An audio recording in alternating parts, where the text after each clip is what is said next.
You're listening to Podcast PXN, a video game podcast delivering player experience news. Let's go! I don't have a quirky intro today, and welcome to Podcast PXN episode 175. I am one. Oh, I'm sorry. Hold on. Let me rewind.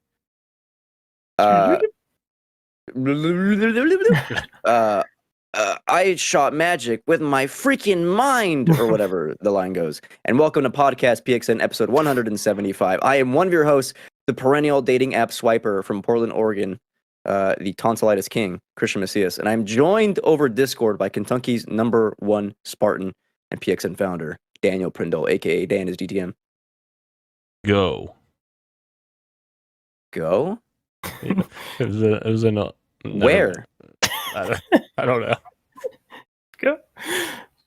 And let's all salute the president of the Tifa Lockhart fan club. He's the Nintendo aficionado and artist extraordinaire at Roro. Yeah. Oh yeah, I'm a podcast co-host now. I guess we do that now. That's weird. I didn't think. Oh, this is what we're doing. This is how we're going to start the just gotta show. Just gotta keep the bit going. And one half of the Men and Gitch podcast, Battlefield's bad boy, the Tarkov Teletubby himself, my liege and lover, Gage Dempster. Philip president. When's your next fucking election? 6? Ooh, I don't 6? know. 2026? No. No, midterms were when? 2024. Yes. Next Philip year. Lindsay at 2024. This November? No, today's 2023, and by today I mean Right, this no. year. Is that how that works? No, yeah, it'd be 24 November. Everyone and log then- off. Stop watching right now. Ooh. November 2024 is the next election. Election. Yeah. Yes, for thank you. presidential. Yeah. Yeah. Yes. Anyway, this is not a political podcast, although I wish it were sometimes. But, however, thank you to everyone watching us live and participating in the chat. Just as a reminder, we are live each and every Wednesday, I swear, at 8 p.m. Eastern on YouTube. Just search Podcast PXN. Also on twitch.tv/podcastpxn. Housekeeping, none today. Swag. The topic of the show this week is video game writing actually bad? We'll find out. But first, the show always starts with the PXN news of the week, so let's go ahead and jump right in. But doink, we're in the quick bites. Some smaller news here for you. Let's see what this is all about. First item of the day, a little snack. Bruce Straley, previously of Naughty Dog, calls for unionization after not getting The Last of Us HBO credit. Of course, Bruce Straley had a huge role in creating the world, characters, and story of the original Last of Us. Bruce did get a credit on The Last of Us Part 2, but is not seeing any credit on the show, nor any payment whatsoever. Yeah, kind of a bummer. Yeah, payment's tricky, but no credit. That's not. Sure. Like a special thanks or something.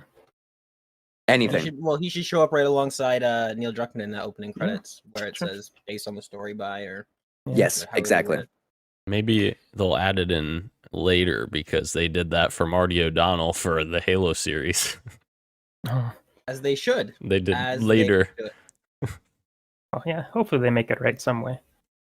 This is when I found out the original story for The Last of Us was supposed to be Tess getting revenge on Joel and chasing them throughout the country. You wanna To know which, what it was before that? tell me. It's supposed to be you're playing as a police officer and his daughter. That was Neil's original pitch for this game, and then you'd have to play as the daughter when the police officer's heart problems started acting up. Whoa. That's some deep. That's some. Well, that's deep okay. lore. Whoa. I knew about the that's test pretty one. I didn't cool. know about that one. Yeah, that's cool. That was the original pitch Yeah. when Neil was still a game developer and not a lead. Interesting. Oh, kind of neat. Look at how stories are shaped. Isn't that neat? Anyway, let's unionize. Moving on. Nintendo news. Nintendo is planning to increase production of the Nintendo Switch. So everyone's saying, don't worry, lads. A new Switch is coming. Turns out it actually might not be anytime soon because, hey, if it ain't broke, don't fix it, eh? Yeah. Unfortunately. But I mean not unfortunately. I Unfortunately. mean the Switch is awesome and I love it, but I would love to see what the next thing from Nintendo is, but at the same time it would be crazy for them not to just ride this ship as long as they can, which I cannot be mad at them for. make more Switches because they sell crazy. Oh yeah. Are we sure it ain't broke though for the type of software they want to release? That's true. I'm with you, dude. I'm with you, but like they still sell like hotcakes. You know what I mean? 7 years of this Switch, still selling like crazy. That's the real winners, Nintendo. Let's be real. One thing to have problems with like third-party games on your system, but when your exclusive first-party games aren't able to run up to spec, it's like your hardware Well, doesn't quite line up with what your software visions are. and the other thing is like even when their next platform comes out, they don't have to immediately stop selling the Switch. Like previous consoles usually go on for a long time. So like the Switch has already topped 114 million units. Like maybe we should start looking to the next console, Nintendo. For sure. I'm sure they got stuff in R&D, but here's a quick question. We're gonna stop here for a second. Nintendo, every time they like iterate and make like a new main hardware, they do something very quirky and very different than what's come before. Would you reckon? Do you think they could would continue to do like a Switch 2 or a Switch Pro? Just like this thing is still selling really well. Like we don't need to innovate this next iteration. Let's just make the hardware itself better, but still be the same thing with the Joy-Cons, the touchscreen, mobile gaming hybrid. I think it's just that you bring that up because I feel like there'll be one small thing, but for the most part it'll be unchanged. But I feel like Nintendo is physically incapable of not innovating every time they release a new. There'll be like a Switch stylus with the 2 or something like that. Like it'll be something small, but I feel like they have to. 3D again. Oh god, 3D again. Oh man, yeah. I hope they do something different, but I mean, like with the Wii U, they fumbled that a little bit with like the Wii was such a great success, and then like let's do essentially the Wii 2, but it wasn't that because it was just a screen, and yeah, they fumbled that a little bit, but they kept the same name. So I think if they want to keep the success going, they just don't make that same mistake twice, which is I guess could be a little bit tricky. I remember when the Wii U came out, like the trailer, the announcement. I thought it was a controller. I thought it was just like the pad. Yeah, I'm sure a lot of people did. Yeah. Moving on. I think we maybe touched on this last week. I can't remember, but we got confirmation of it. Crystal Dynamics announces it will end support of Marvel's Avengers later this year. RIP to the Avengers players, whoever's out there that are still playing this game. There's not enough content, I think. Yeah. Kind of sad, but so it goes. Sure, I guess. I don't know. I never played it. I liked the campaign, but everything else around it I didn't like. Like all the games of service stuff and the skins and the cosmetics and all that. You didn't like having to punch a regular security guard as the Hulk 16 times to kill him because he's a level 10 and you're a level 9. Did that kind of ruin the Hulk immersion for you, Rashan? It did. It did lose a little bit of the immersion for me, and all the enemies kind of being the same. Yeah. There was a lot wrong with it, but the story I liked, and I liked the War for Wakanda expansion, but everything else not super great. Not super great at all. Which sucks because Crystal Dynamics is a great studio. If you're interested in playing this game for the story, but like before this game ends support, do it fast because after I think September is when they stop supporting it. You will not be able to get this game anymore, at least not digitally. So just watch the cutscenes on YouTube. Sure. Save yourself the money. It's okay. It's also free on various platforms. True. So, moving on. Gage is very upset about this. The day before has been delayed to November after alleged trademark issues. Yeah, right. Oh, brother. Gage, pop off. Tell me about this. It's fraud. What is fraud? The game. I don't think the game exists in the way that it's been shown. And this is the exact same thing as Abandoned. You have a very small studio showing you a game that seems like it's way too good to be true because it is. And there's always an angle with Abandoned. It was the lack of transparency to a point where it was extremely suspicious. With this one, it was like they recently had some sort of event where they were trying to get awareness for their studio, and they showed very little gameplay for the game, and instead spent like the entire runtime of this 7 or 8 minute thing talking about this weird Skype alternative that they've made in house, and they were trying to tell people on that for businesses. So I'm like, This is usually not what you don't really see Bethesda talking about their email service that they use on like front and center at the Xbox showcase. So there's a little bit of blood red flags all over the place, but way she goes nowadays. And the game got taken off Steam, by the way, due to this trademark issue, which is very suspect to begin with. People are speculating it just probably does not exist because there is no game. The only thing I could see is that I think for a while, maybe they've subtly changed it, but for a while they were using the exact same font as The Last of Us when they called it the day before. So if we want to say that there is some sort of trademark issue, maybe that's it. But I'm kind of in line with Christian where I just think they're trying to buy time to make the game that they've now promised everyone, which almost certainly does not exist in the way that they've shown it. So maybe there's a hint of truth to that because they were just straight using the font for them. But who knows? Who cares? The game's not real. It seemed to be like the strategy was let's make up a game and hopefully secure funding in some capacity. Yes, and then make the game after the fact. Yes, that is absolutely it. If you watch those really early game, well, here's the thing too: the gameplay clips that we were shown, 2-3 years ago, the game still hasn't come out, and obviously, the gameplay that we've seen has been hyper polished, but it just seems like they've taken the best aspects of every game and managed to fit them into one game, which nobody else has been able to do. I mean, Rockstar comes close with their flying and driving and shooting, but you're telling me that this studio has figured it out, I guess. Okay. What's the secret? Dan, we cut you off. What were you saying? Oh, no, you're good. Their trademark issues too were because they announced the game and then I think years later somebody else bought the naming rights to it, which if you're going to make a game, why would you do that in that order? You trademark it first. Yeah. Oh, wow.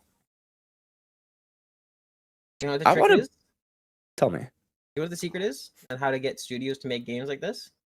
You need to make sure that in your studios, every employee is constantly drinking sparkling water. Listen, I do love sparkling water. Every weekend, I treat myself to polar water, ruby red grapefruit, another flavor I'm forgetting right now, and it's fantastic, delicious. People who drink sparkling water are the people who drink IPAs of health. I'm sorry. It's just so yummy, it's like a little tree, had a little bit of hummus. See notes. Oh, I'm getting notes of barley wheat flour. No, you're not. It's beer. Just water, man. Moving on. Here we go. In our weekly look at this shitty person news. Justin Roiland has resigned from Squanch Games after facing domestic violence charges. That's not all, folks.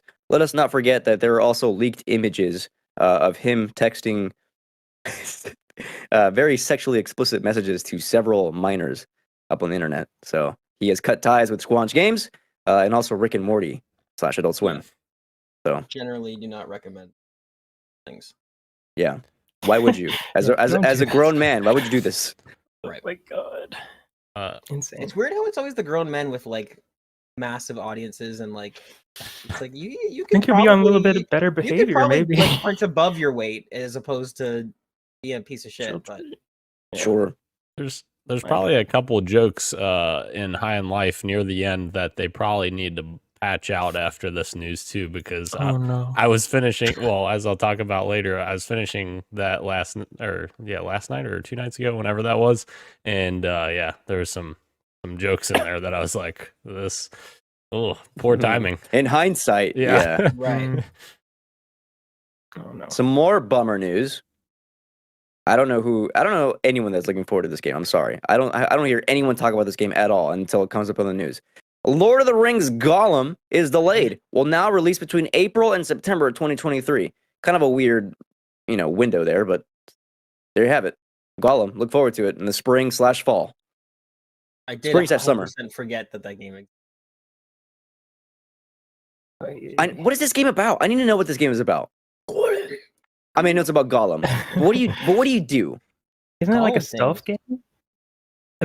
Right? I'm about to blow your guys' mind. This game was announced on March 25th, 2019.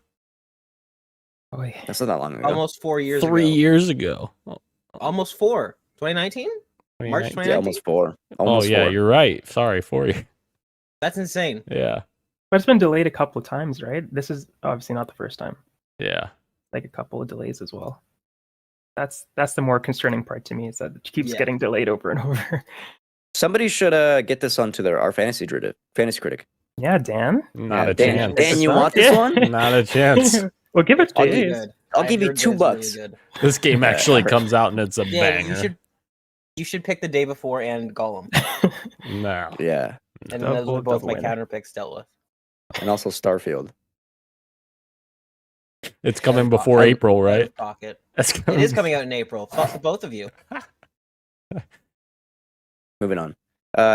I was originally not gonna say this. I was gonna feel the podcast out to see how you guys felt about it. But then Dan just said, "Fuck it, I'm sending this to the whole PXN Oh. chat anyway." Whoops. Without It was reading. very vague, you know?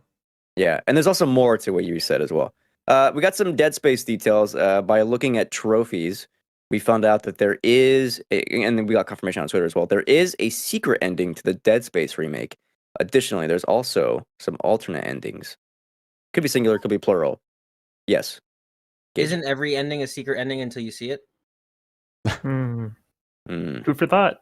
Food for thought. mm. Well, but it's not a secret if we've already played the original game, right? I haven't played the original game. Secret to me. Thank That's you, fair. Shan. That's fair. That's fair. But I like the alternate endings and them I being do more that they're adding some new stuff to it. Even though I'm not going to play this, no way in hell. But that's cool. That's really cool. This is interesting. No, this is more interesting because like I thought the plan was just to do like a from start to finish remake of the original game, and then maybe if this does well, remake Dead Space 2, which was more of an action than horror game. But if this is the case with like alternate endings / a secret ending that may be different, they may be just going in a different direction. With that like a brand new Dead Space 2. We don't know. I hope not. This is a 'cause full Dead- remake too, right? So assuming it's new dialogue with new performers, so they could tweak the story. It's not completely out of that has Isaac happened talks? before. Yep, that has happened before. Also, speaking of alternate endings, shout out to the one true king of alternate endings, I Am Legend alternate ending. Oh, remember that? Remember how it was Yeah. infinitely better than the ending we got? Yeah, I remember seeing that. Like I think it was on the DVD. I don't know why that memory unlocked just now, but like Dude, going to Blockbuster and picking up the DVD and being like, wait, what? There's an alternate ending? And there's like these video graphic comics you could watch too? remember the scene with the dog? Yeah, that was rough. That dog's still alive, turned 15 recently. That rocks, dude. Oh my god. Moving on. Samantha. I looked at Samantha, dude. I almost said shitfall. I don't know what. Hold on. Shift all. Oh my god! I had so much trouble reading this company's name. Shift all announces Mootalk. Okay, a new Bluetooth voice suppression microphone, and it looks straight up like a muzzle. It goes over your mouth. You cannot see the mouth So at all. Can how we many get one have you for Gage? pre-ordered? Oh, You guys are both making jokes. Who's going first?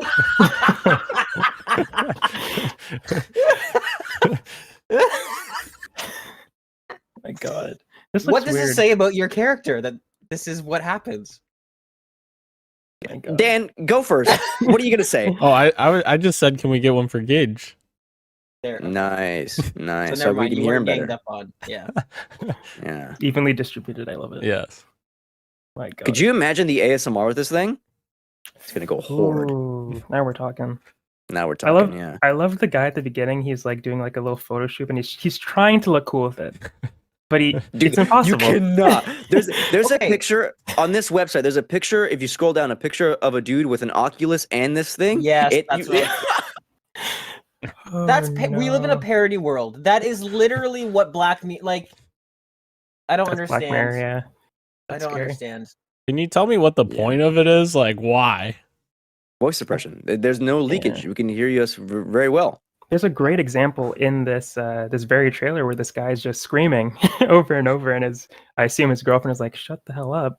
And he puts this thing on. Problem solved. Unless Problem he's solved. just mouthing and it doesn't actually work. Yeah. Oh my God. Which is the trump which is the variable in all of this. You could spend fucking how much is it? $200 to look like an idiot, and then it also doesn't work. I can look like an idiot for free. So Exactly. That's much more efficient. anyway, we also got some more technology updates here. There's a last quick buy item.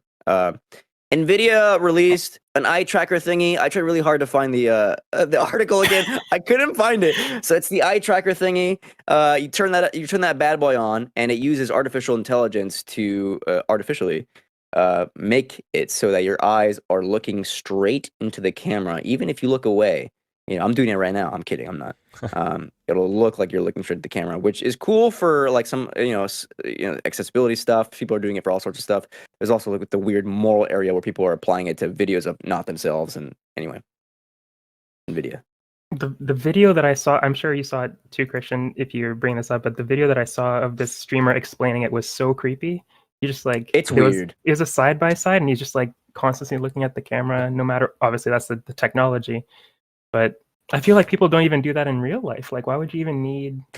Like, I don't stare at someone like intently like this the entire time I'm talking to them.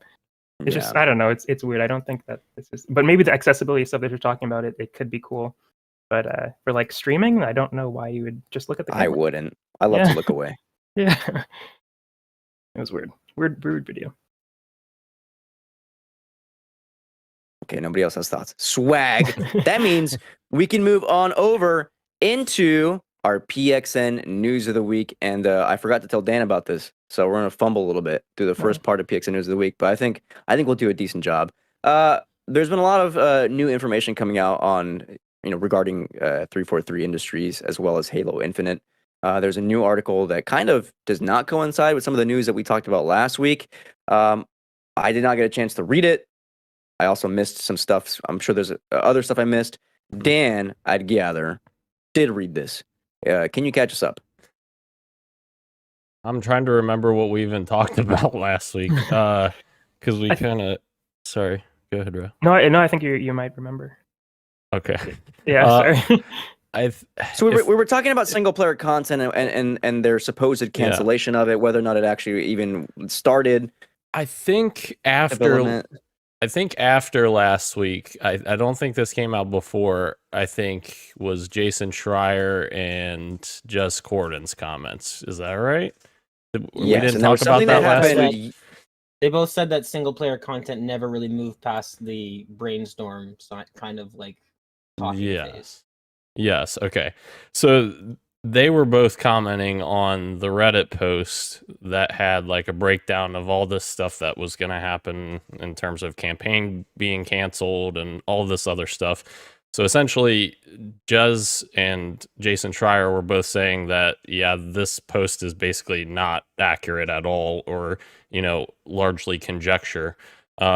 And that included, canceled campaign content, because they both said that apparently it wasn't even in the works, which is crazy to me because they had the Endless trademarked, which was supposed to be like, a hint towards whatever that was next. So that is fascinating. Maybe it just was like in the phase where they were talking about it and never really started on it. But that is interesting because essentially it is debunking what people were speculating in terms of saying that 343 was going to be basically turned into a publisher moving forward, that they were just going to be eliminated completely, and they were just going to hand off the license to other developers and not work on Halo after Halo Infinite, which they obviously Jason Schreier and Jez Corden said that, that's not true. And also, we got a statement from 343 that said that that's not true. And I'm trying to think if I'm forgetting something. Well, there was an IGN article that I think came out, yesterday or 2 days ago? And actually the IGN article confused me because it was filled with information that we already knew about. I almost felt like the IGN article was behind, because I had actually responded to Ryan McCaffrey on Twitter, and I was like, hey, I'm confused because this doesn't match up with what Jason Schreier and Jez Corden were saying. And there's just a lot of confusion because there's conflicting information. And the other thing is as well, in the IGN article, they referenced previous developers that were saying how 343 management was the issue and everything else, which those people who worked at 343 at that time were working with different management than that are in control now. Because obviously Pierre, who is in charge now, was not in charge when these other people were there. It was Bonnie Ross, it was Chris Lee, who was the original head of 343 for Infinite. So yeah, it's very, very confusing because there's a lot of conflicting information out there. As far as what I'm gathering from it is that nothing's really changing in terms of 343 taking ownership of the game. However, I think that of the franchise, I should say. However, I do think that like oftentimes the truth is somewhere in the middle. So like I think that this personally means that 343 is going to expand their horizons more to other developers. So like Gage often talked about wanting to see other developers work with Halo as a license. I think they're going to do that a lot more and work with a lot more companies now. That's just what I'm gathering from this, and possibly see more like, you know, new experiences like a la Halo Wars. So which, yeah, that's cool. I'm excited to see more Halo stuff if that it does actually happen. But Gage, real quick, is that something that excites you or makes you nervous at all? Somewhere in the middle? Yes. Other. Because Go ahead. Dan and I, at the center of our disagreements and how we view Halo, I think Halo's strongest asset is its universe, and Halo and Dan is very much enjoys Master Chief and Cortana at the center of the focal point. As somebody who's always said that I think the universe is like the strongest asset that Halo has, that it's a really well thought out universe and the lore is incredible. This is exactly what I wanted.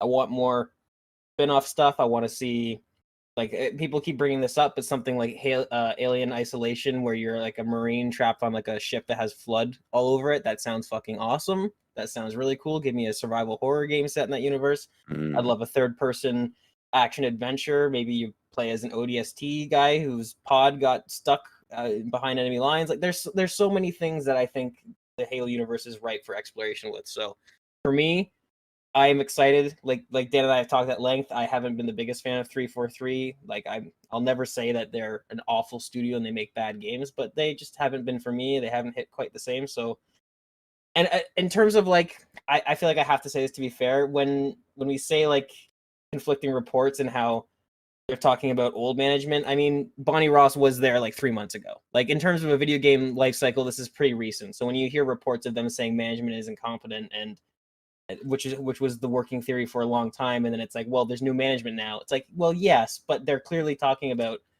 like Halo Infinite that we're seeing now is still kind of the result of the prior management, right? Like, they're just now starting to fix things. So when I see reports of people talking about this, like, I feel like I don't discredit it as much, because I'm like, yeah, well, Pierre just took over like recently. So obviously up until 3 months ago, management was a serious issue. But overall, pretty positive going into this. I'd love to see more unique takes on the Halo IP. And just to be clear, I wasn't trying to discredit them. I was just more so saying, like, this is a different situation now. We're looking forward. We're in a much better situation than what we were before, is all I was trying to go with. And I agree with you, Gage, that the universe is Halo's most exciting thing. I love Master Chief and Cortana. You're not wrong. But also, I love the universe as well. Absolutely. The characters, amazing. Yeah. Well, like you and I say, like Halo Wars, right? Like any other franchise, if Call of Duty were to try to make an RTS, even though I would totally say go for it, give it a shot. Like, I feel like most fan bases would totally like shun that, but Halo Wars was welcomed with open arms, and like everyone loved it. And Halo Wars 2 was great. Like, I'm surprised we didn't see more of that sooner because of the positive critical reception. They might not have sold like crazy, but I don't think they were made at a loss. They definitely were not made at a loss, I don't think. So it's like, yeah, I'm excited. I'm it's unfortunate that it took this in order for this to happen, but right. That's a great point too, Gage, because like, yes, those didn't sell well, and like now we're in a time where Microsoft doesn't really care about sales, they care about Game Pass games. Yes. So like, this is a perfect time to introduce stuff like this where we get more variety and creativity in the Halo universe. Yeah, that'd be really cool. Especially with the popularity of like The Last of Us, like again, it because both of these franchises, well, Halo's been around a lot longer than The Last of Us, so it would be kind of cool where it's like, I mean, they could totally play with the flood and have like some really creepy, like, you know, like we're going to talk about later with like tendrils and stuff like that. It's like they could, if they made a game that just focused on one specific part of the universe or one part of the lore and really fleshed it out, they can come up with some really cool ideas. The only issue is that with modern AAA development, probably not something you're going to see for the next 5 to 7 years, maybe. Unless it's an Obsidian scale sort of spinoff, right? Like Grounded. Grounded didn't take forever. Grounded was just a little, you know, side adventure that turned out to be an incredibly successful game. I want to know what kind of game Ro wants to see from the Halo universe. A visual novel dating sim. Yes, I knew Hell it. yeah. Hell yeah. Hell yeah. It's a date Cortana and some other what are those called? I guess AI. AI, yeah. Like weapon and stuff. An AI dating sim. Hell yeah. Hell yeah. I love it. I love it. Honestly, a third-person action adventure would be fun. But yeah. Third person? Hell yeah, basically. Action adventure. Adventure. That's not Halo. I'm kidding. It could be, though. It could be. Could be. Speaking of Xbox, though, Xbox had their developer direct today, and I have an IGN recap for you here. We can discuss our. I watched this live. I know Daniel did as well. I think maybe Ro watched part of it. I watched it too. Yeah. Okay, so 3 of us watched it live. I think Gage was at work, so Gage can chime in with various thoughts after the fact. But I have a recap for you here, and we'll go. I'm going to skip around the actual IGN article because I wrote down the stuff in order that they showed it. The very first thing that we saw was Minecraft Legends, and this gets an April release date. Sorry, I thought you were raising your hand. This gets an April release date, and we got a huge, kind of lengthy look at PvP details. Dan was sort of high on this in our little private chat. You want to talk about that for a second? Yeah, I mean, obviously, I played Minecraft a long time ago when it first came out, but not really into it lately. But Minecraft Legends looks really cool, I think. It looks like I told you guys in the chat, it looks kind of like a tower defense, like meets sim type experience, which I thought that was really cool. Or not sim, strategy, which I think looks really cool. Obviously, they did Minecraft Dungeons, which was like a top-down dungeon crawler type experience. So yeah, it's kind of cool that they're doing more experiences like this in Minecraft. Bro, I think you agree with Dan as well. Are you gonna get into Minecraft Legends? I don't know if it is exactly for me, but what I saw was I was impressed by it. Like I wasn't expecting it to look like this and have as many deep aspects to it as it did, like the PvP, PvE sort of stuff, the tower defense stuff that Dan was talking about. I just wasn't expecting that. So when he said like this, you know, I'm kind of, maybe I'm crazy, but this looks awesome. But I was like, no, yeah, this does look really cool, just because it wasn't what I was expecting from a Minecraft title, I guess, and that could just be my ignorance on the topic because I haven't really played it that often. But yeah, I was impressed by it. Will I play it? I don't know. I might, honestly, since it's on Game Pass, and if Dan wants to beat it up, I might join him. But usually this wouldn't be the type of game that I play. But I liked what I saw. Yes. We'll play against each other, Ro. PvP. Hell yeah. I'm gonna keep it real with y'all. All right. There's one thing about me, I keep it real. That's fair. I will never play this. All right. However, I will never play this. However, when I'm looking at this game and I'm seeing it in action, I'm like, yeah. For the people that like enjoy these kinds of games, like it will find this audience and it will like find it hard. Like it looks like it'd be a ton of fun for the people that like it, and it looks pretty great for those kinds of gamers. Not for me. Yeah, I wish it wasn't the Minecraft IP, but gameplay wise, this looks great. I really love. I think Dan, what you're trying to say is it's like it almost seems like it's small scale RTS mixed with city builder. Yeah, and that is, I love that. There's not many games in that sort of category. I've actually in what you got for me, I'll jump into that a little bit. But yeah, looks good. Dan, I'll play it with you. I'll play Minecraft Legends. Minecraft. We could do PvP, Bellens. VP, all 3 of us against each other. I don't know. That's probably not a thing. Wouldn't it be more fun to be like on the same team against other randos? No, we want to destroy each other and kill our friendships. We're never on the same team, Christian. Why would we start now? I want Dan to destroy my hymen. Let's move on. Oh my goodness. I'm just a silly little lad. Speaking of things that look good, Turn 10 Studios came around and was like, hey, you want to see some gorgeous gameplay of Forza Motorsport? Well, here you go. Although we didn't get a release date, we did get tons of gameplay details on things like photogrammetry of the tracks, of the cars themselves, of the way light is refracted against a paint of cars, of temperatures of tracks and how that affects each different lap. Weather, of course, dynamic weather affecting each and every single second of these laps. 20 new locations that are going to be in the game. And we got to look at a brand new track. I forget where it was. Might have been South Africa. I don't remember. But again, Forza Motorsport will run at 4K, 60 FPS with over more than 500 cars. So get excited. Insanity. And more than 100 are new to the motorsport franchise. I feel like that's the important stat when they announce these things. Yeah. Because they announced 500 cars in Forza Horizon 5, and I was like, oh, cool, I've seen all of these before. They're all the exact same as the previous year. I got really sad watching this video because, of course, as you know, I've been playing my modded racing game on PC. And I realized I will never play Forza Gran Turismo ever again. I am way too happy playing my little modded games. You know what I mean? But God, this game looks freaking fantastic. I'm not gonna lie to you. The accumulation of dirt I thought was really cool, and the way it pockets into crevices and not just generally over the car, I thought was really neat as well. And the pavement is like different temperatures depending on like the time of day, and like every lap like can be different. It's so insane. Like, have other Forzas not done that before? Maybe, I don't know. It's just I was amazed when they said that. I said a Corsa gang.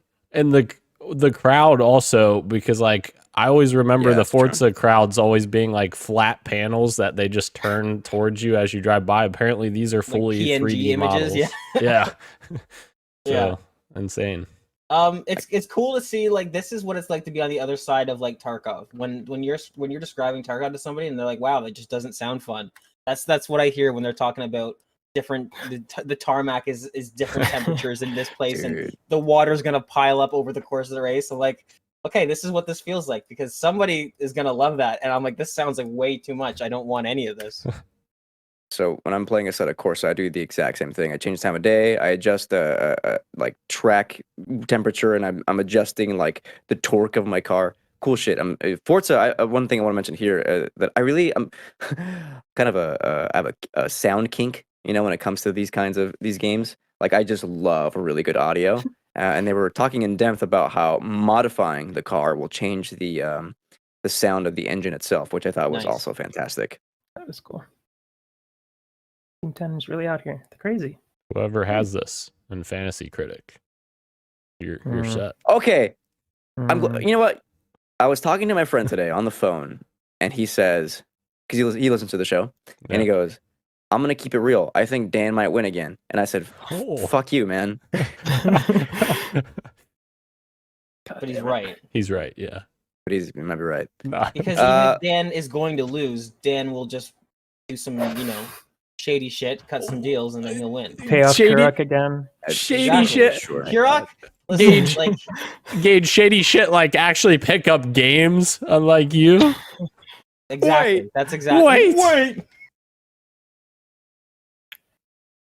Next, we got a look at, I think, probably the biggest surprise of today from this Developer Direct was Tango Works Hi-Fi Rush, a rhythm action game. And surprise, it's out today, right now. It's on Game Pass. You can go play it right now. I downloaded it.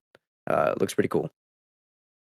Heck yeah. I think this is a game that I actually want to bring up later in our topic of the show. Yes, me too. For games rating. I made Gage watch the trailer for this exact reason. It's also in the notes down there. Nice. Awesome. But yeah, on that note, it looks awesome. I would definitely play this game. The art style is amazing. I love a little thing that they do in Spider-Verse as well is animate on threes, which is when you hold a frame for when you hold an image for 3 frames, and it looks so cool. It just adds like an extra impact to it. And yeah, that's why I really like the art style for this one and the game writing. Talk about that later. and the music, like Nine Inch of Nails, course, and yeah. the Black Keys, and not just like having to fight according to like the tempo of the track, Yeah. but the environments of the actual level themselves. Listen to the music, and Dan has something to say. He's about to say something. I was just gonna say, and like Gage was talking about Grounded before with the Obsidian, like this is why Game Pass is really great sometimes, because you let these studios do some smaller projects that are like really cool, like passion projects. So yeah, this is really cool to see. That's a really good point, and it lets them look at it with metrics other than just dollar signs, right? They can be like, "Oh, yes, if we throw this small little game that you guys just threw on Passion Project onto Game Pass, and it gets a huge amount of engagement, that's a huge metric for them to be like, okay, well maybe this might not look profitable to us because we're suits and we're idiots, but clearly a lot of people are playing this game. Maybe we should let them do Hi-Fi Rush 2 or whatever their next passion project is. Absolutely. Let them cook. Let them cook." I remember us talking about the leak last week or something, or the title being leaked yesterday, or well, I don't remember. But was there anything else that leaked about this game besides? There was concept art, I think. One piece of concept art, and when I saw Was it, that I was main like, character, I think. yeah. Was that recent though? I think Was that that was a recent leak? I think it was Like 2 days ago ago. this week. Yeah. Well, that's what I was going to say. Like, even though like this game dropped today, even though it leaked, I still think it's impressive that they went this long without it getting out and it coming today and all that stuff. But I couldn't even believe that it was true, because the art style is nothing like what their previous games are. Like, so it was pretty cool. The release date didn't leak, did it? It didn't say that it was coming out. No. They said that it would That was be a shown huge off. surprise. Yeah, that was kind of cool. Can't wait to see it again with Starfield. Well, don't hold your breath. I'm gonna be honest here. I tuned out during this part. I glazed over. You can. We got some more stuff on the Elder Scrolls Online. You can play a few chapters for free. Xbox also shared a look at Elder Scrolls Online's newest class, the Arcanist, and talked about its next major content update, titled Necrom. The chapter is taking players back to Morrowind. From 3. Plus, Xbox revealed that it is making all 20 previous chapters and DLC free to play for a limited time. You can jump into the world of ESO as long as you have access to the base game. Enjoy, you ESO freaks. It's very smart, giving people access to everything just to get new players in. Yeah, just like the Final Fantasy strategy. Okay, final thing they showed off was an extended look at Redfall. Got some more gameplay of Arcane's newest game. Thank you, Dan. And this is coming May 2nd. To which Dan said, "Yeah, there's no way Starfield comes out before April." Yeah, we'll see. No way. Possible. How I know, Gage, you're excited for this. Did you get more excited after seeing this? That's actually, it's interesting. No, I feel like I'm still very excited for this game. I love arcane games and I really love the premise of this. This is one of those games where it's like, whether it's good or bad or not, this might have to be a game that I pick up and get like a collector's edition, like a steel bookcase, because I'm just that into it. But I don't know. It's kind of I'm a little bit, I wouldn't say worried, but usually arcane games will have some sort of spin. Like Prey has really good physics, and Dishonored had really good supernatural abilities and movement mechanics and stuff like that. Whereas Redfall seems like all it has going for it is just the shooting, and the shooting looks like it leaves a little bit to be desired. So I'm kind of keeping my expectations in check of how much I'll enjoy this. But as somebody who's probably put well over like 150 hours into Back 4 Blood, I will almost certainly enjoy this. This game looks infinitely better than that in terms of gameplay. So I wouldn't say I'm more excited. I'm still extremely excited for Redfall. Gage be like, more like mid-fall. Am I right, fellas? Got him. Redfall looks fun. Yeah, I think I agree with you though, Gage. I think it looks good. I don't know if it looks great though. We'll see. Yes. We'll see. Yes, I'm hoping it's the vibe and the atmosphere, and like again, maybe like the character custom. Like they showed off the skill tree for like a split second, which was kind of weird because again, they focused a lot on the stuff we've already seen in this gameplay trailer, which is a bit weird to me. But like with the few seconds they did show the skill tree and all the different level up perks, like that's the part where I'm like, okay, maybe this will be that arcane twist that makes up for the lackluster gunplays. It seems like there is a lot of skills, and maybe if you can do really cool character builds, that'll even things out. But still very excited going into this. I will probably be playing this a lot when it comes out. They lucked out. It releases the week before Legend of Zelda, not the week after, which would have been devastating. I think. Would have been yes, absolutely. That is it for our news of the week. We're gonna make a quick stop at our fantasy draft check-in. Folks, nothing new to report in terms of points. However, Dead Space remake reviews drop tomorrow, which means Dan will most likely be getting some points on the board. Mañana. We'll have a full update for you next week, Wednesday. So excited. I'm off Friday too, so I get to play this on Friday. Oh, you're gonna? Yeah, you pre-ordered? Oh yeah. Ain't no way I'm spending 70 quid on this right now. Actually, it's cheaper with EA Play. It's 10% off. Yeah, do you subscribe to that? Yeah, it's Game Pass Ultimate includes it. Well, that's where the money's going. Yep. You know me, I'm a hater. I'm kidding. I'm very excited to play Dead Space before the year ends, just not at launch. Okay, we're gonna take a quick break for our Tilu timeout. This week, episode 2, Infected, premiered. Last week, of course, we gave our thoughts on the premiere episode of The Last of Us HBO. Thoughts on episode 2? Ro was popping off in chat, so I'm gonna let him go first. Oh, well, I really liked the opening to this episode. And I think if they keep doing stuff like this, where they like do a little flashback, well, the first episode, I guess, technically wasn't a flash. Well, it was the talk show. So it was before the outbreak. But yeah, if they keep doing that, like expanding on the lore, I guess, of the initial outbreak, I would love that just to expand upon that. Because Outbreak Day is so cool, and if they keep adding upon that, I think that's a plus. I love the line where she's like, bomb the city. That's the only thing that we could do. Like when she realized how hopeless the situation was, and I think they did a really good job building up to that line actually hitting instead of her just saying that. It's a good job building up to that. And I think we'll talk about it a little bit later, but the ending of the episode, I was a little bit mid on. But I do like that they're doing different stuff, and that I don't think one, at least yet, I don't think one is better than the other. And I'm like getting more from this show in certain aspects, and there's certain aspects from the game that like this was better in the game, but I'm okay with it being different in the show, because I don't think anything's necessarily bad, just different so far.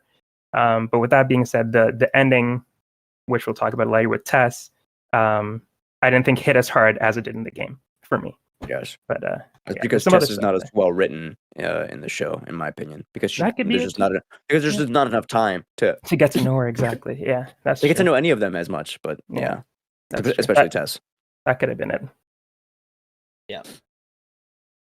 Oh, I thought Gage was going to say something. Oh, I can jump in. I just want to. Does anybody else want to go? I don't want to cut somebody off.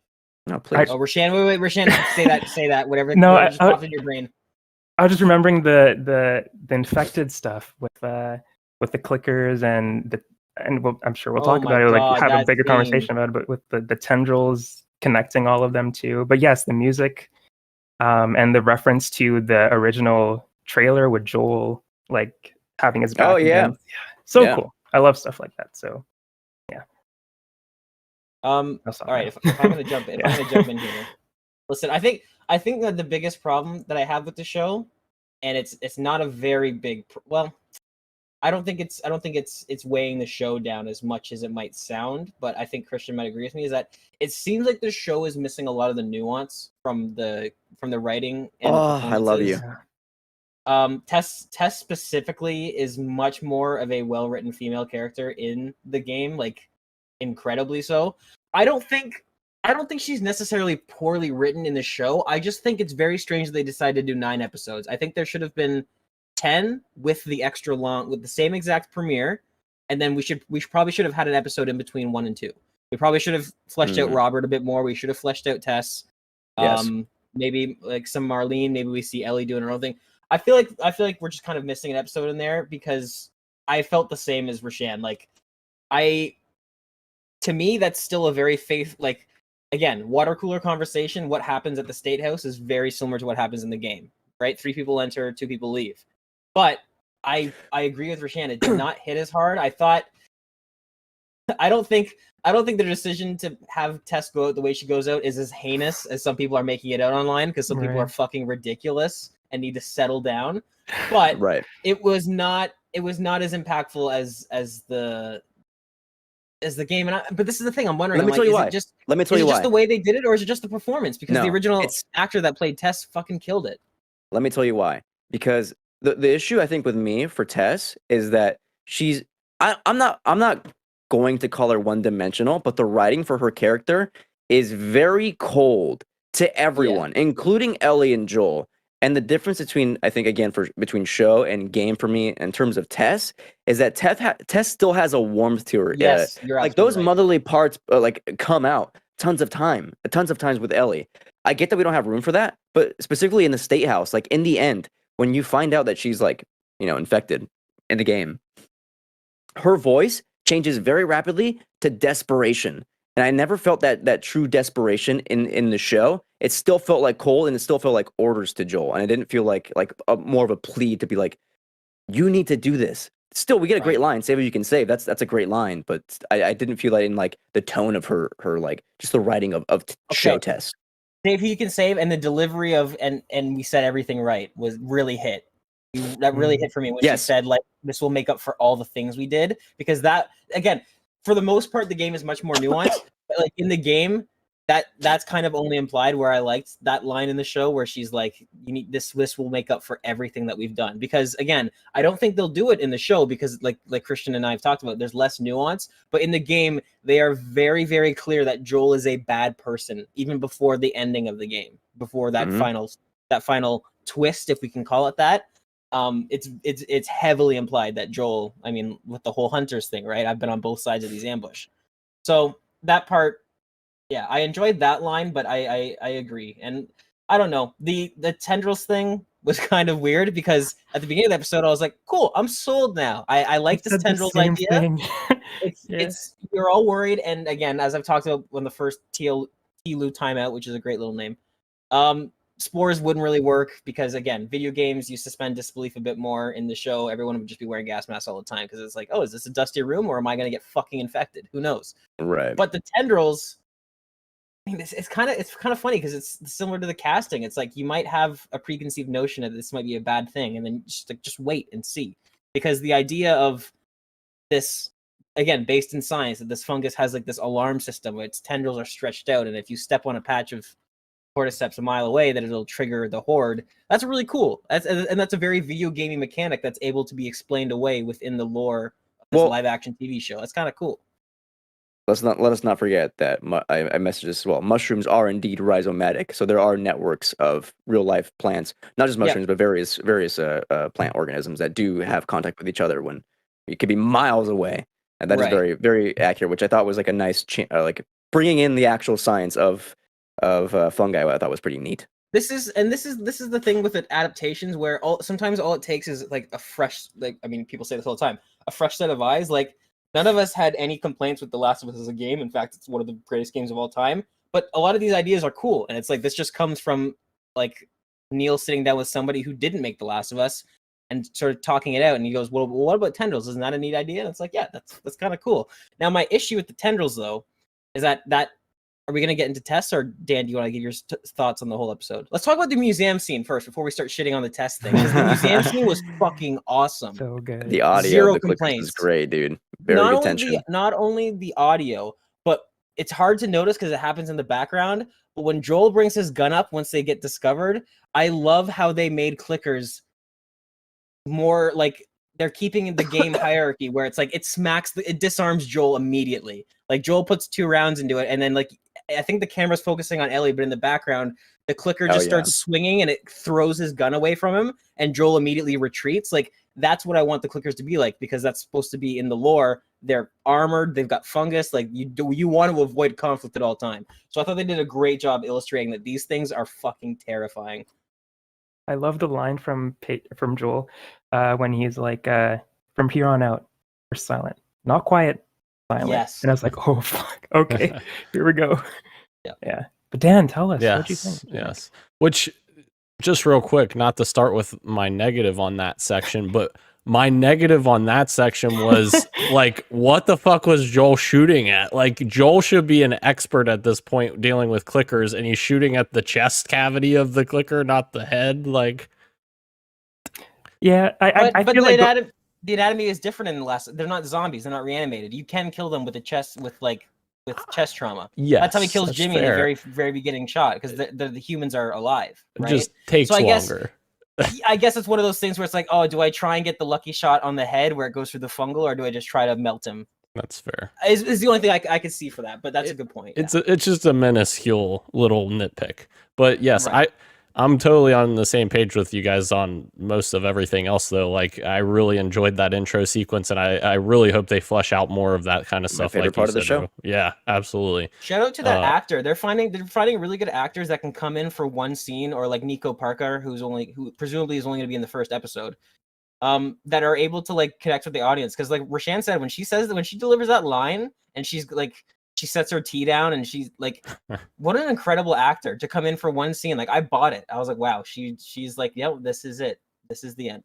Yeah, And I've seen her in something else too. I can't remember what it was. yeah. I'm gonna go be with my family real quick, but go ahead and bomb us also Yeah. while you're at it. But yeah, Tess, I definitely didn't connect with Tess as much as the games, like you guys were saying. She definitely didn't get fleshed out as much as you would have hoped. And that does bring me to my other issue, but I don't know if you want me to talk about it yet, because that last scene. But we're running out of tape on T-Lu timeout, so bring it up if you got it. All right. Just real quick. Why does that infected like walk up to Tess like without ripping her to shreds? Like every other clicker in existence runs up to you and like literally starts tearing you to shreds. Is it because She's she's already infected? officially infected. I guess. Quick sidebar. Everyone keeps saying this. There is not a single clicker in that horde. A stalker came up to Tess. This is so weird. I'm seeing IGN write articles and it's like the clicker kiss. I'm like, that thing had eyeballs and was very like, that was a stalker. That was not a clicker. Well, but either I mean, way. again, Yeah. yes. Yeah. I had the same intuition as Christian, where the tons of them that are running past her, it's like because she's already starting to like, they're again, it's because of how it's not like they're not infecting people by accident trying to kill them. The goal of the fungus is to just infect and spread. So my takeaway from that scene was that she's already starting to become infected. Therefore, they're like kind of World War Z logic, where they're like, all right, well, that's not important. Let's just run past. Now, my only thing is that the tendrils, the kiss, is like with how aggressive these tendrils have been shown. As soon as that thing came up to Tess, would they not just start like going right up into her sinuses and into her brain? Like, I don't feel like she'd be able to stand there as poetically as she would while you're getting these tendrils. And that was the weird thing where I'm like, they're trying to do like this high concept, like, ooh, double meaning. Yes. What is happening? And it's like, no. This is supposed to be horrific and graphic. And like when the doctor pulled those tendrils out, she was inside a latex suit and they still started like gravitating towards her. So it's like, that thing kissed you. They would be like in your eyeballs immediately. Yeah. You know what I mean? And like, she's I thought that was a little lame. She's still trying to figure out the like. Somebody's gonna do. So I think it was Neil or Craig were discussing like the reasoning behind this decision to have it be like this sort of kiss, and like I'm the kind of dude that's like death of the author. Like I don't care what you say. Like sure, I will take the original intent into consideration, but that doesn't matter to me. Like the way it comes across and the way I read it is I think, or how even the mass audience reads it is probably more important than whatever your intent was. And someone's going to do a really good like think piece on like like femininity in The Last of Us, specifically with Tess, because like that is in some regard like some kind of like violation. It's like and that's like what they said too, is like it's supposed to be like a violating moment of Tess, but like the way it comes across as like a kiss in the from an infected figure is still a little off-putting and weird, and so something to do is a way smarter reading than I can ever give it. But like it is very strange, and I think it did like put off a few people for sure, more than a few probably. Bella Ramsey continues to kill it. I love her. Yes. I think she's doing a great job now. I mean, I did that. Now. I was going to Get say outta here. not now. Get outta Yeah, here. she was great in the first episode too. But I really liked her line with Joel with the gun, and she was like, Yes. "All right, fine, I'll just throw a sandwich at him." I was like, that is such an Ellie line. I love That was yeah, it's similar to the Tendrils. I was like, okay, now I'm fully in on Bella Ramsey. I knew her acting chops. I saw her in Game of Thrones. She fucking killed it there. But like that line, that got me in a way that I was like, oh, this is how I remember laughing the first time I heard Ellie make a crack when I played The Last of Us for the first time. It was one of those things that happened subconsciously. I was like, okay, I really like this. I really, really like this. My final note is that I'm not one to like completely like be like, hell yes, fan service. I'm not gonna lie to you. When I saw Joel give Tess the Sony boost, when I saw him move the cabinet, and when I saw them take off their backpacks and like prep their gear, I was like, damn, I don't know. This kind of got me. That's kind of cool, you know? I've done that in the game. Fan service, it's world building. Like when you compare it to other shows of similar genres, like the amount of times that like I'd watch The Walking Dead and they're like, all right, guys, we're going on a scavenging mission, and they're all walking around in t-shirts and jeans with no gear on them, and they all have unlimited ammo. Like small things like this, it's like, is it fan service or is it just that world building? Like in this seems to be like a happy win-win where it's both. But like I look at that stuff and I'm like, this is getting me invested. This is grounded. They're checking their mags before they go into the building because they only have so much ammo. The silence in the museum as Joel is trying to load his revolver as silently as possible. Get the fuck out of here. So good. So good. God. Sound editing in this was great. The sound mixing was excellent. Yeah. The clickers. The clickacy. Oh my god. So good to have those voice actors back because man. Very last thing from me at least. The very beginning when they're leaving the area for the first time where they were camping out and Ellie was in the sunlight and all that kind of stuff. And Joel opens the door. It sounded like a clicker, right? Like I'm not the only. Yep. I was so freaked. I was like, holy shit, they're showing up right now. It was a tease though, but it was just the door. I don't know how long we want to do this. I'm done. They are high. So Sony Productions is involved with this in some way or another. I have a theory that they are lending sound effects from either TLOU Part 1 or Part 2 to the studio because A, why wouldn't they? The sound effects are already made. And B, I swear to you, I've heard sound effects from the game in episode 1, specifically when the guard turns around and finds them. It sounds like they're mixing with the wind sound, the enemies alerting to you. That rewatch that clip. I think they're doing this. You're right, Rashan, because I heard that and I was like, that they're being cheeky. They're the door creaking sound. They're mixing with the clicker. If you do things like, if you go back and watch episode 1, there are certain sound effects where I'm like, yeah, and why wouldn't they? Why wouldn't they use free sound effects that are already made?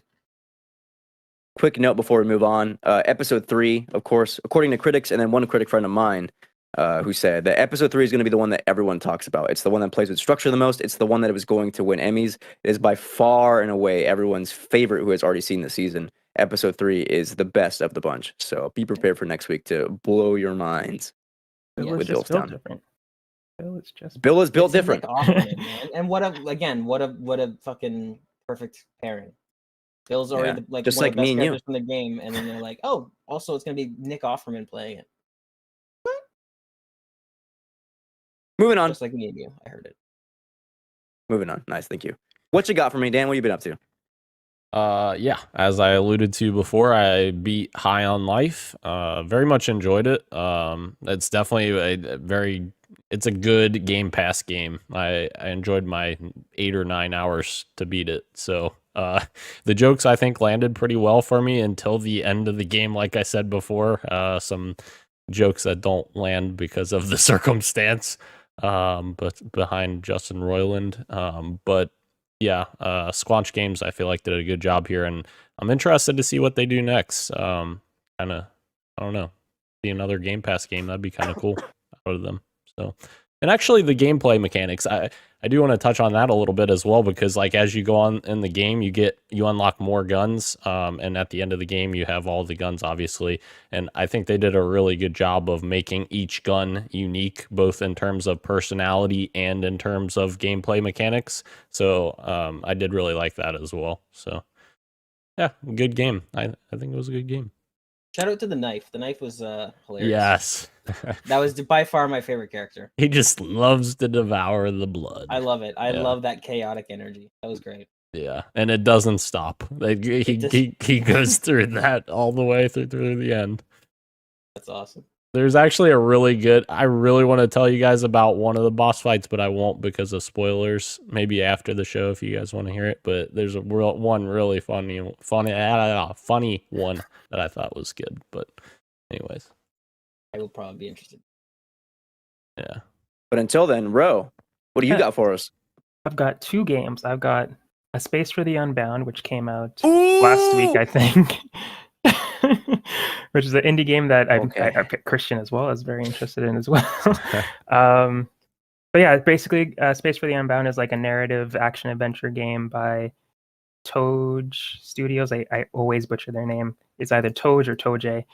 But you play as an Indonesian high schooler named Atma. And basically, you're in high school, and high school is about to end. And you and your super cute girlfriend, they have such a cute dynamic in this game. They're adorable. Have to decide their future before school ends. But instead of doing that, they make a bucket list together to do before high school ends. And that's pretty much as far as I've gotten for myself. And you're just doing all these cute stuff with your girlfriend. You have like a notebook as well that like makes you go into the hearts, deep into the hearts of people around you, where you can get rid of stuff that upset them to unlock puzzles. And there's a lot more to it than what. Yes, exactly. Yeah, very Persona-esque. But yeah, there's more to it, but I haven't gotten that far. I only beat the prologue, which I had already played because I played the demo, and I got a little bit further into the first chapter. But there's still a lot more to play. But based on what I've played so far, and based on everything that I've seen online, that this is a very special game. So I'm excited to see where it goes. And the other game that I've played is Tales of Arise, which I've touched on a little bit, but I'm getting near the end of it now, and it's a JRPG game, very, very JRPG with its story and all that stuff, but the combat is so good. Basically, there's 2 types of people, Renans and Danans, and Danans are enslaved by Renans, but you are on a mission with a Renan who teams up with you to take down all the evil Renan lords for some reason. I can't say because that'll be spoiling. But you, on this journey, you meet other Danans and Renans, and you become a ragtag team of people who are usually opposed to each other just because of the state of the world. But that story is really touching, and the characters are really awesome, and the combat is just so fun. It's like based off of combos, and the higher your combo gets, the more chances you get to do these really cool finishers. It's just a lot of fun. But yeah, that's kind of all that I've been playing. Oh, you guys got some cool games you guys have been playing. You know what I've been up to? Let me tell you. Remember how I used to play Mario Golf with the lads pretty often? Yes. You used to bring beer and you just kind of catch up. Well, we switched games. One of my friends who I went to grad school with decided, I want to fool around on Fortnite. So we downloaded it. And he made us all get it. And we've been squabbling up on Fortnite almost every night, just chilling. I think I'm up to like around 15 wins this week. Nice. Just vibing. My little anime girl just running about. Just about Deku to ask what your Smash. skin is. Deku Smash is extremely overpowered. I use it. So I get all my wins. That's all I've been doing. Christian playing Fortnite. Who would have thought? In 2023. Wow. Not me. I would have never guessed this. Gage. Aside from the usual, I have been playing a game called Diplomacy is Not an Option. I am absolutely just obsessed with this game right now. It is very similar to Minecraft Legends. It is a RTS, small scale RTS / city builder, but it's exactly the one that I've been craving, where each of your little cities, like, I'm not a big fan of the sim games that are like large scale, where it's just like hex grids. Like, I know Civilization is kind of like that. It's well regarded, people love that. I like seeing where it's like, okay, I have one little kingdom. I can see, if I have 200 population, I can see 200 little people running around and like making trails and all that stuff. And your army, you command them like unit by unit. So when you have like 50 sort of units there, and you're sort of dragging to select all of them and moving them, small things like that are just very satisfying. You know, building walls brick by brick or sort of grid by grid, all that kind of stuff. Very fun. Also, shout out to the devs because they have a little bit of fun. You go through the options, and at the very, very bottom of the options, there's a diplomacy setting, and your options are either it's not an option, off, or no. And it's fun. Fun. That's cute. I like it. That is a very surprising game for me to hear from you. I'm not gonna lie to you, but I'm glad you're having fun. I like a lot of genres. I just have been stuck with first-person shooters for a while, but I'm quite a big city builder and sim fan. Like City Skylines, I played the crap out of that game. Why don't you play the crap out of me? I'm going to. Or why don't you play the crap out of the topic of the show this week? Is video game writing actually bad? This has been insufferable Twitter discourse for the past few days, so we decided why not do it here as well, but in a more nuanced capacity. Am I right, fellas? Yes. No, you're bad. Oh. Thank you. Well, all right. This all stemmed from a clip of somebody playing upcoming Square Enix game, Forspoken. I'm sure we've all seen the clip. Have we all seen it? I just move shit with my freaking mind. Yes. Yeah. Okay. Before we get into any kind of discussion, I mean, because our discussion is stemming from this. What are your thoughts on Forspoken just in general? Like in writing, delivery, these clips. What are we thinking? Delivery is fine. Delivery is very rarely the issue because the director's the one that says, "Yep, good take." So you know what? Fair. Leave Ella alone. Here's what I want you to do. No one is going after her though. No one. No, I don't care. I don't care. Here's how we're gonna settle the argument right now. If you think the writing in Forspoken is bad, I want you to Google Forspoken cast. I want you to click on the first name that pops up and go to images. And I want you to stop. Just stop. Just look at the Google images. This is not a nuanced take. Stop. This is a horny take. Here's my answer to the question that I'm asking: is video game writing actually bad? The answer is yes. But however, it's always been bad. Yes. But bad is an asterisk, of course, because context matters. Ro, what are you thinking on Forspoken this clip?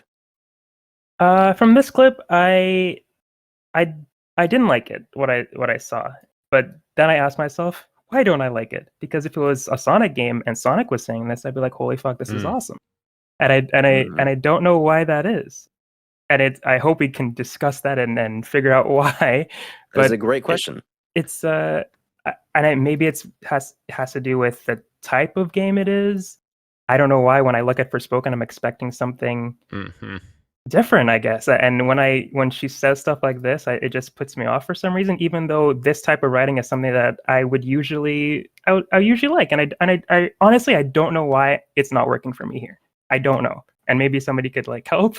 But when I'm seeing the gameplay, the parkour looks cool. When I played the demo, I didn't really like the combat, so that soured that part of it for me. And when I was listening to the cuff and her going back and forth, that didn't work for me either. And yeah, I want to hear what everybody else thinks on this clip too. But yeah, I didn't like what I saw. I have an answer for you, but we're going to take some time to circle around there if that's all right. Yes. Daniel, your top level thoughts on Forspoken. These clips. Yeah, I think the reason it doesn't work for me is very similar to Ro. I just don't think it works in this world that they built. Very much, I'm of the same mindset of if this was in something else, if this was in High in Life or something, not even that, because the High in Life's a lot more, a lot, I don't know, dirtier jokes and stuff like that. But it's a bit more crude humor. Yes. But I look at this world and I feel like this world is a realistic fantasy type world, and then they're making this banter, and I'm just I don't know if this quite fits. Okay, there's something about it. It's weird because to jump right into the answer. Go ahead. And I feel like I'm conflicted emotions within myself, even because when I saw the first trailer and she's like, that's a fucking dragon, and she's wearing Converse and she has a cape and she's wearing her New Yorker outfit, I was like, this is dope. I love this. And then it's here, and she's still wearing a cape, she's still wearing her Converse, and she's still essentially saying the same shit. I don't know. I really don't know why I'm not driving with it anymore. Maybe I grew up in the last 2 months. I don't know. But I don't know what happened. It's weird. And it could be that Twitter is influencing my brain in some way. I don't know. My actual nuanced opinion, if you want to call it that, which I'm not going to claim that it is that nice. I do believe this is just a Twitter hive mind situation, kind of gaslighting us all into thinking this, because I saw a really great tweet. I don't know who it was. I just liked it and moved on, which is how I operate on Twitter. where they said like, "Hey, you guys all watched 2 Deadpool movies with us, and Thank you. you guys I weren't didn't like complaining Deadpool then." either, though. But yeah. So that's okay. So you're fine. You're safe then. Let me- I did enjoy let Deadpool, Yeah. but I also am not like. No, I don't think Forspoken is the best dialogue I've ever Right. heard. But like, Yeah. this is the thing. It's like, from what I understand, which I only saw the first trailer, I was really impressed with, and then I have left it since. Is that I'm pretty sure the whole idea is that she's like a modern day human that gets sucked into this fantasy world. So like, when Dan was Isekai. like, when Dan's like, oh, does it make sense that she's saying all these things? I'm like, well, I think it's supposed to contrast the magical world around her. She's like, what the fuck's going on? And it's like, well, chick's from New York. I mean, she's been sucked into Skyrim in real life. See, I didn't know that I don't know. context. I had no idea. Yeah, I could be wrong, but I'm pretty sure that was the original like hook of the game when they first showed it off, is that she gets sucked into this realm and she's like, wait, Yeah. what the fuck? Why am I here? That's Which right, again, with that context, it's like, okay, is it the best written? No, but like, is it any worse than Mass Effect Andromeda? Is it any worse than like any of these other games yes. that come out? And I this don't know. this is part of my answer. When I say yes, they've always been bad, so have other things that people have liked before. Thor: Love and Thunder. I fucking despise that movie. I think that movie is written just like terribly. I think that writing is bad. I think the Deadpool movies are bad. I think James Gunn's Suicide Squad is bad. Right? Crazy.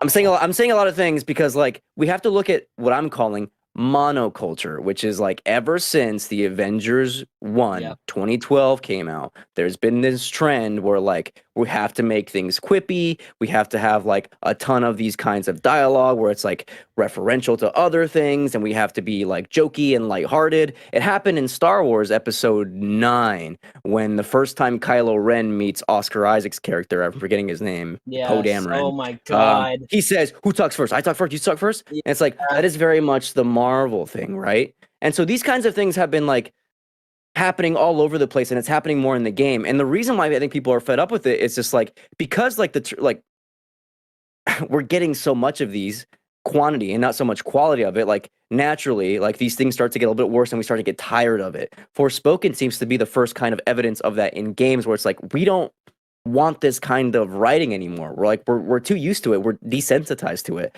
Like everyone is tired of the Marvel movies. They're all the same now, right? So when you're seeing these kinds of similar writing in games, you don't want to play that anymore either. And you're seeing like games that are getting like your dramas, your critically acclaimed games get more like I don't know, acclaim, respect. That's like what people are more into. When you get like these more like lighthearted Marvel-esque kind of games, it's not so much the same anymore. And that's one reason why I think people are bagging on Forspoken so much. It's just one example of it. And yet we get today Hi-Fi Rush. You go watch the trailer for this, and it is beat for beat the exact same writing. And like as Forspoken, the difference is we have major aesthetics change. We have different tone, different gameplay style that is like very much like inviting for us to like have these kinds of quirky and lighthearted like line deliveries. And when it matches that, suddenly everything kind of clicks into place and we buy into this world and writing of it. But when it's like, again, Forspoken, which Dan was kind of getting at, like this kind of real world setting where it feels like a bit different, we're kind of more off-put. And that's, I think, my answer to why people were bagging on it so much. Is the writing bad? No, not necessarily, but context matters. I don't think it's any worse than most games that come out. Again, that's the reason why The Last of Us is such a treasure, is because it is the exception to the rule. The performances in The Last of Us, this is why I don't care if people are tired of hearing it. I'm never going to stop singing the praises of the original Last of Us, because those performances are so far and above and beyond the average video game performance. Like, it's not even sane. It's not even close, especially now that I've been watching comparisons with the show coming out and watching the scenes. I'm like, man, again, the nuance in some of these performances on a 3D model is better than sometimes the real life equivalent. So like when I see things like Forspoken, I see everybody losing their shit about it. I'm like, guys, this is pretty standard for video games. Video games, yes, there's just a difference between voice acting and like actual acting. I don't think there's a difference in terms of like respect that you should get, but like there's just a bit of a difference when you're playing when you're doing a voice line for a character that's supposed to be sprinting around, doing 360s in the air, doing, you know, McGuffins or whatever the hell. Like, yeah, it's not gonna come across exactly right. But listen, Ella deserves better than this. All right, she just got finished with Resident Evil. No one is ragging on Ella. Listen, but they are, because if you say this sounds bad, and it's voiced by her and modeled after her, you are. No, you're conflating that. No one is talking about the voice actor. I think they're talking about the game itself. I would reckon. I don't know if anyone else. It's too close. It's too close to the voice actor. Because no one is saying like, "Wow, Ella is so bad in this," or like, "Oh, the voice actor's like, this delivery sucks." It's like, no, it's the writing. True. It's But because because she's speaking the words, you're indirectly insulting. I don't think that's true at all. It's not like a Peter. Personally, It's not like a Peter Dinklage situation from Destiny. That wizard that was bad. came from that the moon. That was this. Oh my god, Ro? Yeah. Because you had some thoughts on Hi-Fi Rush as well. Yeah, you said exactly what I was thinking earlier, where it's like this is the cheesy writing that Forspoken has, but I'm into it, and I think you explained why I'm into it is because I'm expecting it when I look at it, and I'm just more accepting of that writing, and I don't know, I really don't know. I honestly, you're explaining it, I get it, but I still don't know because I should like Forspoken, even though it doesn't look like it. It should have this writing. Yeah. It does, and I should like it, and I don't. And it might be because I am tired of it, and I don't know. It is an interesting conversation to have for sure. But like Fire Emblem Engage came out recently, and there's been a lot of clips online of dialogue from that, and I'm like, these are fucking hilarious, dude. These are like out of context clips are so freaking funny. But if they were in any other game, I'd be like, what the fuck is this? Why are they writing them like this? This is ridiculous. But because it's Fire Emblem and because it looks like Fire Emblem, I'm like, okay, yeah, I can get behind this. I'm glad they took this very bold step for Fire Emblem. Wow, this is amazing. But anything else, I'd be like, this is terrible. And I think I need to internalize that and work on my biases a little bit more. But yeah, I don't think that Forspoken is I haven't played it. I didn't like the combat, but like Gage was saying, I don't think it's something crazy that we need to shit on. Like it's this horrible thing. Like it's it's like it's a video game, and people should get a grip like if they're doing that. Yeah, exactly. Yeah. I will say this though. I do think it's a bit odd though that they have the option in the game to slide down the amount of quips and like what do you call it? Like that dialogue banter? between her and the cuff banter. Like there's a banter slider. You can turn it off. It's just like they're doing it less. That's a little bit weird. Is it though, or is that not a direct result of them seeing that they're being like dunked on? Because this isn't new. Like these criticisms have been floating around for about 8 months now since the last deep dive gameplay trailer we got. High on Life has a very similar feature. Yeah. So does God of War Ragnarok. No, it doesn't. Yeah. It totally does. Yes. People were complaining that in the first game they talked too much. Yeah, right? So the puzzles, like you can turn those kinds of things off. Not the banter, but yeah, the amount of frequency of talking when guiding players you can turn down. Can I turn off the 3 straight hours of Freya and Kratos arguing back and forth? There was another. I just want the best for them, huh? Sorry, Ro. You have something real to say. There was another comparison with the writing for Forspoken and another game, which was Uncharted. I saw it's like you guys were like totally fine Uncharted with it. Yeah, it's like you got exactly just go play the game. But I was like, there's also the time frame that those games were released in as well, where it was before Marvel as well. At least we weren't as deep into MCU as we are now. Where we were even more accepting for those kind of things. And again, what it was trying to be was an Indiana Jones, like Tomb Raider, like spin-off thing. So it was like, this is what we're looking for.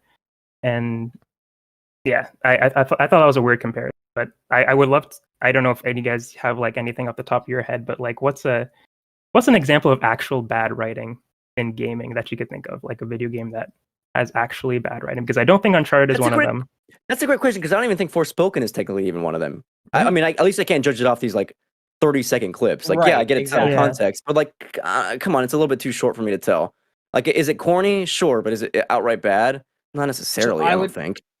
So I would, and this is maybe a bad example because I feel like it's just a localization issue. But I would say like the Resident Evil games come to mind, right? Of bad writing, especially the original ones.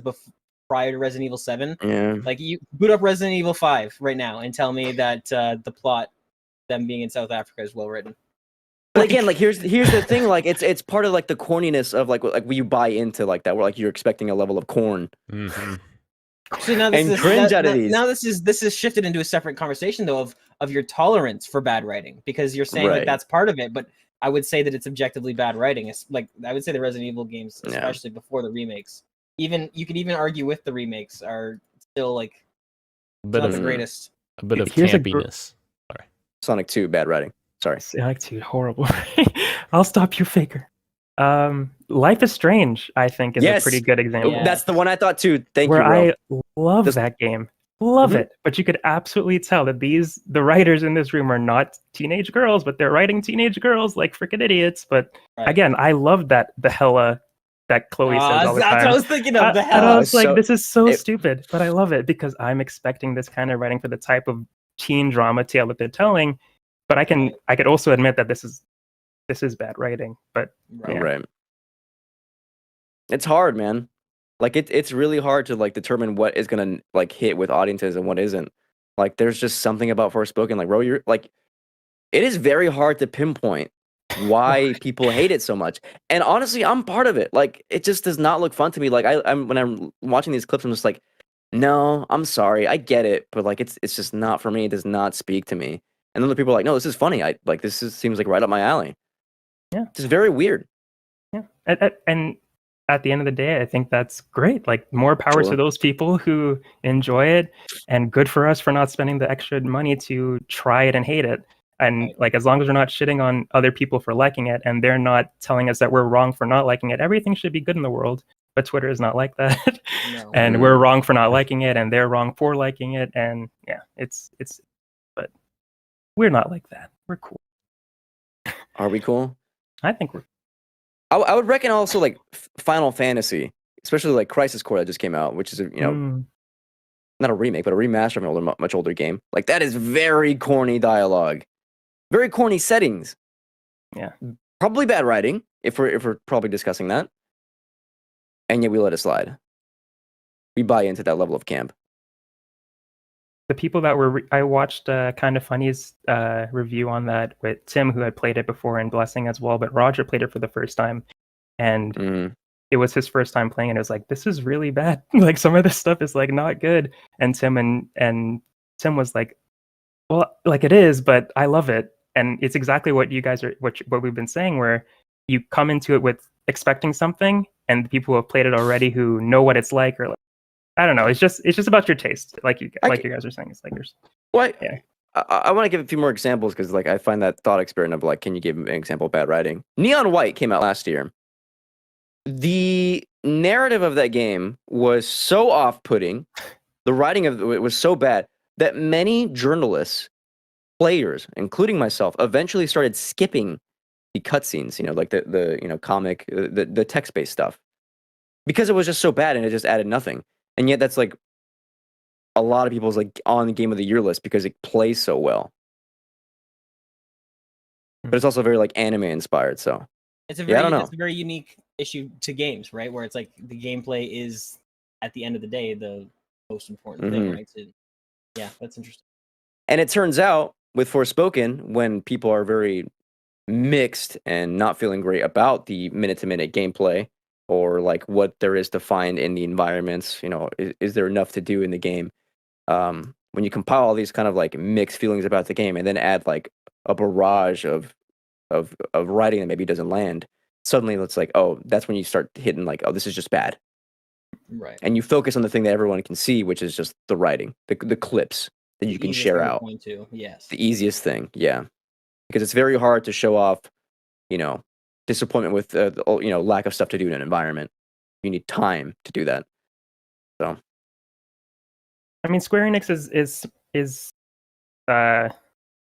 not a small company, and they'll be fine. But it is kind of sad to see. Stranger Like, in Paradise, dog. that's a great example too. Oh my god, yeah, and that's another Final Fantasy one though too, where some people might have just expected that, but no, a lot of people were ragging on the writing for that one in particular. Actually, when that came out, But what I was going to say was that it's sad to see like a new IP be like this, because we're always asking for like, come on guys, do something different. We don't want a number 2 to this. We want something new. Right. Give me something new, and they do, and it just doesn't hit the way that we were all expecting it to. But again, Square Enix is going to be fine, but it is kind of bummer. Well, let alone a game with like a black lead, which like I won't get into now, but like you could definitely like read into like internal biases for sure, and that reading would probably be valid. Maybe you wouldn't. I don't know. Again, another discussion for another time. Well, that's for you three. That's for you three to internalize, because I'm the only one that doesn't have a problem with it. That's true. But you spent the whole time saying, "Look at her." I did. On the other side of the coin, I did objectify her almost entirely. But sure. But if we're picking sides, yes. All I know is Kirik I think is going to play Forspoken, right? Is Kirik excited for it, or is that Hogwarts? He'll probably. Well, actually, no. Kirik is kind of flip floppy. Sometimes he's based, and then sometimes he disagrees. I think so. The answer, Hogwarts. Yeah. Oh, got it. Yeah. The answer is video game writing actually bad. That depends. We don't know. Who would have thought? It depends. We have the definitive answer here. Me personally, I say yes, but I think everything sucks. Unlike this podcast, which thank you again, everyone joining us live on YouTube and Twitch, as well as podcast services everywhere, including Apple Podcasts, Google Podcasts, Spotify, and everywhere else you get your pods. Thank you, Roshan. Thank you, ISO Christian. Hi, that's me. Thank you, Gage and Daniel. What's up, King? This has been Podcast PXN, and we are out here. Much love, and keep on gaming. Drink teas, take care of yourself. See ya.